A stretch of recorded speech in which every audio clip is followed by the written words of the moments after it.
Eu acredito que o sofrimento de Cristo e a demonstração do tipo de aflição fisiológica sob a qual seu corpo humano estava são manifestos no jardim do Getsêmani, onde é descrito que ele estava suando sangue. E lá está bem documentada uma condição médica em que pacientes que estão sob enorme quantidade de estresse emocional e fisiológico podem, de fato, suar sangue por causa do estouro de pequenos vasos sobre as glândulas, expelindo o sangue. O açoite envolveu o uso de um chicote curto com peças geralmente de metal, às vezes ossos, às vezes peças de porcelana envolvidas nessas tiras de couro, que eram utilizadas para rasgar normalmente as costas, os ombros e as pernas da vítima, e as primeiras chicotadas rasgavam uma parte específica do corpo, cortando a pele e a gordura.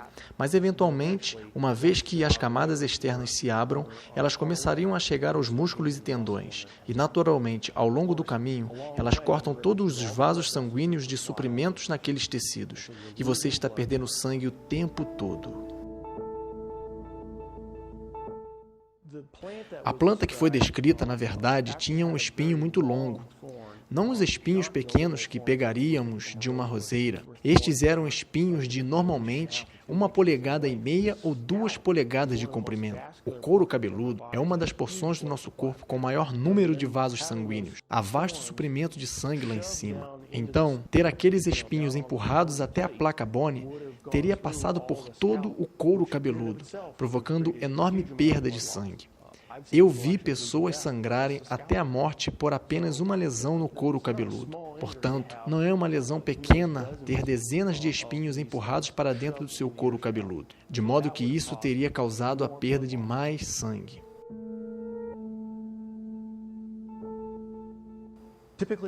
Normalmente, quando a vítima tinha que carregar a cruz, era descrito na literatura, melhor dizendo, na literatura romana, que ele levasse a barra horizontal, e a barra horizontal sozinha era estimada em 50 quilos.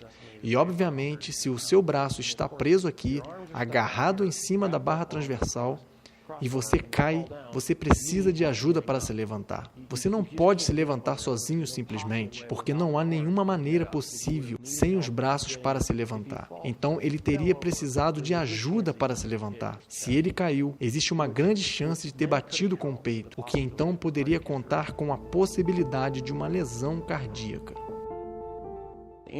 Anatomicamente, podemos considerar o pulso como parte da mão, e assim que os pregos foram colocados entre o rádio e a una, nessa posição que se encaixa na definição de estar na mão, e é uma posição onde o prego não vai rasgar para fora, porque você tem que ter um sólido ponto de fixação.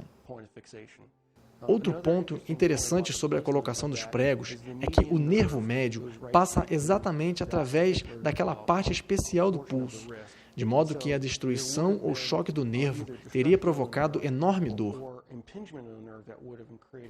Cada vez que tentasse tomar um fôlego, estaria agonizando. Estaria empurrando os pés, que naturalmente causa muita dor. E então você estaria pendurando os braços em dor, e assim se alterna de uma dor excruciante para outra dor excruciante, cada vez que se toma fôlego. Portanto, mesmo se ele sobrevivesse à presente crucificação, ele teria que sobreviver ao que me parece ser uma lesão letal da lança. Isto define se ele está vivo ou não. O que é descrito é uma grande quantidade de água e sangue, e implicaria tanto uma infusão pleural quanto a uma infusão de pericárdio.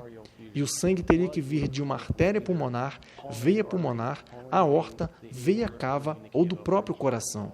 Nenhuma dessas lesões, a menos que fossem tratadas imediatamente por um cirurgião do trauma, como eu, com todos os avançados equipamentos que temos, poderiam ser resistidas depois de alguns minutos.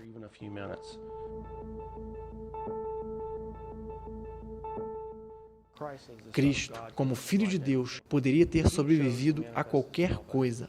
Ele escolheu manifestar-se como um ser humano naquele período da história, e ele permitiu-se morrer. E como humano, naquele momento, ele não poderia ter sobrevivido a essa série especial de traumas. Isso não é possível. Cristo é Deus. Ele poderia ter sobrevivido a tudo o que lançassem contra ele.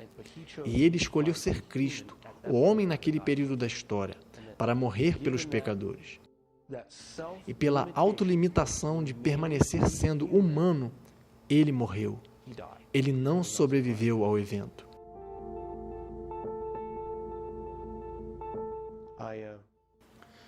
Eu estou profundamente impactado por isso. Como eu percebo que o preço que ele pagou foi algo que eu nunca teria estado disposto a fazer, provavelmente por ninguém. É muito difícil para mim mesmo cantar músicas sobre a cruz, mesmo em adoração, pois eu realmente entendo que ele pagou, o preço que ele pagou.